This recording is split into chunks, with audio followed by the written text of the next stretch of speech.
하나님을 만나기 전에는 사람, 돈, 명예, 권력, 세상 스펙들을 이런 순간적 찰나의 행복들만 쫓아서 아둥바둥 그렇게 살았다면 정말 하나님을 만나고는 진짜 다스리고 여기서 매이는 것이 아니라 자유로운 그런 정말 절대 자유로운 인생이 되었습니다.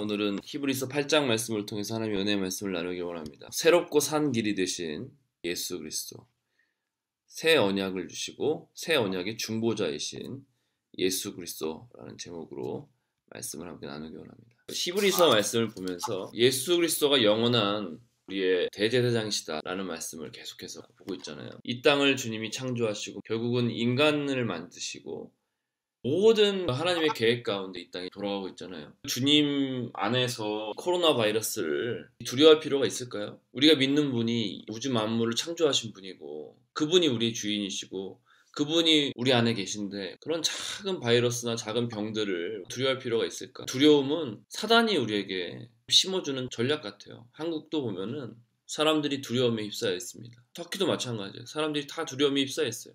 하나님을 믿지 않는 사람들은 두려움에 휩싸여 있어요. 그러나 믿는 사람들은 영원한 생명이 주님께 있다고 믿고 이 땅에서 어떻게 살지를 고민하는 것이지 죽음과 삶을 고민하진 않지 않습니까? 내 믿음이 어디 있는지 자기를 돌아보는 시간이 되었으면 좋겠습니다. 주님은 시내산에서 옛 언약을 주신 이후로 옛 언약을 지키기 위해서 지금까지도 이스라엘 백성들은 부단히도 노력을 하고 있죠. 완벽한 새 언약이 되신 예수 그리스도가 오셨다는 것을 알지 못한 채 여전히 그렇게 살고 있다는 거예요. 8장을 이해하기 위해서는 두 가지를 알아야 하는데요. 첫 번째는 무엇입니까? 하늘의 성소와 장막이 있다는 것입니다. 또 한 가지는 무엇입니까? 땅의 성소와 장막이 있다는 것입니다. 땅의 성소와 장막은 누가 섬겼습니까? 아론의 자손들이 장막을 섬기는 역할을 했죠. 레위인들이, 제사장들이. 땅의 성소는 율법을 따라서 제사를 드리는 곳이었습니다. 그러나 우리가 잘 알고 있듯이 제사는요, 그림자일 뿐이죠. 그림자가 있다면 실체가 있는 것이죠. 그림자는 무슨 힘이 있습니까? 제사는 하나님의 그림자일 뿐이라는 것입니다. 실체가 곧 오시는데 그분이 예수 그리스도라는 거예요. 제사장이 하던 그 일을 이제는 예수 그리스도가 완벽하게 완성하셨다는 것입니다. 그분이 제사장이 드리던 그 제물이 되셔서 하늘과 땅의 중보자가 되신 거예요. 그리고 지금도 우리를 위해서 중보하고 계시다는 것입니다. 주님이 우리를 위해 중보하고 계시는데 무슨 걱정 근심이 있을까요? 무슨 낙심이 있을까요? 주님이 우리와 함께 하시는데 문제가 되지 않죠. 그래서 주님을 믿는 믿음이 필요한 것입니다. 자, 자세히 보기를 원하는데요. 첫 번째는 하늘 보좌에 대해서 함께 말씀을 찾아보기를 원해요. 8장 1절에 이러한 대제사장이 우리에게 있다는 것이라. 히브리서 기자가 지금까지 서론을 얘기했다면 이제 본론으로 들어가고 있는 거예요. 영원한 멜기세덱의 반차를 따라서 오신 대제사장이 바로 우리에게 있다는 것이다. 그는 누굽니까? 예수 그리스도는 하늘에서 지극히 크신 이의 보좌 우편에 앉으셨으니 성소와 참 장막에서 섬기는 이시라. 이 장막은 주께서 세우신 것이요 사람이 세운 것이 아니니라. 아멘. 하나님이 세우신 장막을 사람이 마음대로 이렇게 해라 저렇게 해라 할 수 있습니까? 하나님이 세우신 예배를 사람이 드려라 드리지 말아라 할 수 있습니까? 많은 교회가 갈등을 하고 있어요. 바이러스가 돌아다니는 이 시국에 예배를 드려야 되느냐 말아야 되느냐 사람들이 엄청나게 고민하고 있어요. 우리가 드리라 말아 할 수 있는 권한이 없다니까요. 근데 사람들의 시선이 두려워서 핍박이 두려워서 또는 바이러스가 두려워서 예배를 패한다면 예수 그리스도가 오신 이후에 얼마나 수많은 핍박이 있었습니까? 그런데 그 핍박에도 불구하고 지금까지 예수 그리스도의 복음이 흘러올 수 있었던 그 배경이 무엇입니까? 바로 성도들의 순교자적 신앙이 있었습니다.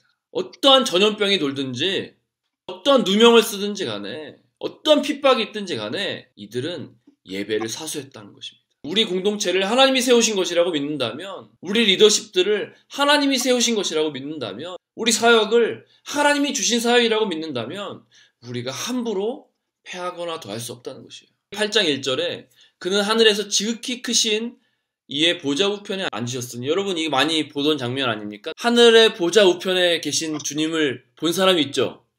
사도행전 7장 55절부터 56절에 스데반에 나와요. 어떤 사람은 그래요. 아니, 그 예수님을 본다는 게 그 이단 아닙니까? 스데반이 이단입니까? 하늘 보좌 우편에 계신 예수님을 보는 게 정상이라는 거예요. 지금 이 시간 내가 성령으로 충만해서 하나님 우편에 앉아 계신 예수 그리스도를 볼 수 있다면, 다른 거 다 필요 없다, 나는 그분을 볼 수 있다면 그게 내 유일한 소망이다라고 고백이 되십니까? 하늘 보좌는 계시록에도 나오죠. 20장 11절에서 15절에 이 하늘 보좌에 대해서 자세히 묘사하고 있어요. 특히 4장 1절부터 쫙 5장 초반까지 하늘 보좌에 대해서 아주 자세하게 설명하고 있어요. 하늘 보좌가 나오고 유리바다가 나오고, 하늘 보좌는 하나님의 보좌와 똑같이 생겼다는 거예요. 그곳에서 예수님이 우리를 위해서 지금도 중보하고 계신 것입니다. 이 땅의 성소는 무엇입니까? 율법을 따라서 제사를 드리는 곳입니다. 지금도 사실 예수님이 오시지 않았다면 우리는 제사장이 드리는 피 튀기고 자르고 신음소리가 나고 그런 일들을 지금도 우리는 해야 돼요. 그런데 예수님이 오셔서 이 제사를 완성하셨다는 것입니다. 우리의 모든 죄와 연약함을 끝낸 것입니다. 그러면 여러분 두려워할 필요가 없는 거예요. 5절부터 모세의 장막부터 시작해가지고 옛 언약과 새 언약에 대해서 기록하고 있는데요. 새 언약이 무엇입니까? 이스라엘 백성들은 하나님의 은혜로 구원을 받았죠. 출애굽을 했습니다. 그리고 하나님께서 언약을 주셨습니다. 그런데 이스라엘 백성들은 연약하여서 지키지 못했어요. 지킬 능력이 없었기 때문이에요. 그러나 율법을 주심으로 인해서 우리의 연약함을 깨닫게 됩니다. 그리고 율법을 통해서 하나님의 마음을 깨닫게 돼요. 그러나 인간들은 능력이 없어서 그것들을 지키지 못했죠. 그래서 예수님이 오셔서 우리에게 새 언약을 주신 거예요. 그 언약은 믿음으로 받을 수 있는 것입니다. 예수님은 이 땅에 새 언약을 성취하기 위해서 오신 것이죠. 그러므로 다시 옛 언약으로 돌아가지 말라는 거예요. 형식적으로 다시 옛날로 돌아가지 말라는 거예요. 지금 혹시 우리 신앙이 형식적인 신앙입니까? 그 언약은요, 없어지는 것입니다. 불완전한 것이에요. 새 언약만이 우리를 새롭게 한다는 것입니다. 반대로 옛 언약은 무엇입니까? 하늘에 있는 것의 모형이요 그림자라는 거예요. 그림자는요 실체의 그림일 뿐이에요. 그것은 완전한 것이 아니라는 것입니다. 5절에 나오지 않습니까? 그림자가 우리를 온전케 할 수 없어요. 단지 하나님께서 장차하실 일을 보여주신 거예요. 그림을 보여주신 거예요. 그래서 새 언약은 하늘에 있는 것입니다. 그것이 실체라는 것입니다. 이제는 나를 정죄하고 옥죄는 옛 언약이 아니라 나를 완벽하게 구원하시고 지금도 충만한 은혜 가운데 나를 인도하시는, 지금도 나를 위해 중보하시는 예수 그리스도를 따라가면 된다는 거예요. 내 법을 그들의 생각에 두고 그들의 마음에 이것을 기록하리라. 나는 그들에게 하나님이 되고 그들은 내게 백성이 되리라. 예레미야서 31장 31절부터 34절까지 나와요. 이 말씀이. 무슨 말씀입니까? 옛 언약은 돌판에 기록했다면 새 언약은 어디에다 기록합니까? 우리의 마음에다가 기록하는 것입니다. 성경은요, 우리의 행위의 변화에 초점을 맞추고 있지 않아요. 예전에는 실제로 간음을 해야 간음죄가 인정이 됐잖아요. 지금은 어떻습니까? 마음의 음욕을 품어도 간음한 것이라고 주님이 얘기하셨어요. 마음이 가장 중요하다고 얘기하시는 거예요. 우리 마음이 어떻습니까? 순수하게 정말 하나님을 사랑하고 순수하게 하나님을 따라가는 그런 마음입니까? 지금도 하나님 말씀이 선포되고 있는데 이 말씀이 내 가슴팍에 새겨지고 있습니까? 아니면 여전히 형식적으로 이 말씀을 받고 있습니까?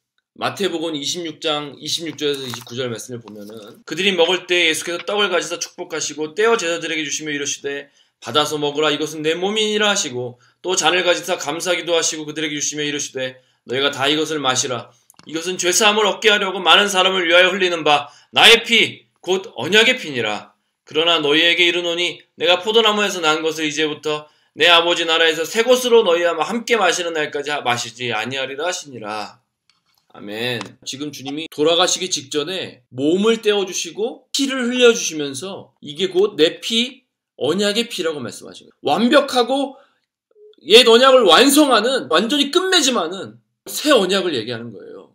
이것을 내 아버지의 나라에서 새 것으로 너희와 함께 마시는 날까지 내가 마시지 않겠다. 무슨 말입니까? 내가 너와 하늘에서 이 잔을 마실 것이다. 히브리서 10장 19절 20절에도 보면 예수 그리스도가요 새롭고 산 길이 되신다는 것이에요. 여러분 죄 하나라도 있습니까?